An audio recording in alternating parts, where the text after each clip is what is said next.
sy no fihezina hatrizay dia havosotro amin'izay manakombona ny elany ny anjelin'ny famindram-po miomina ny hidina avy eo amin'ny seza fiandrianana ka hamela izao tontolo izao ho eo ambany fifehezan'ny satana ireo fanapahana sy ireo fahefany tany dia tena ao anatin'ny fikomiana mangidy anotrana Andriamanitra ny lanitra mihitsy feno fankalana anireo zay manompana Andriamanitra izy ireo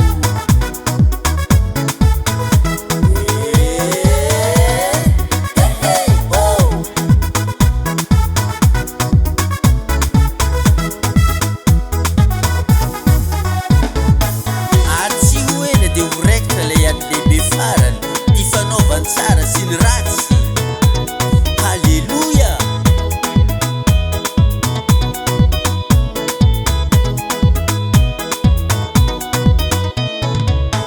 ireo fanapahana sy ireo fahefany tany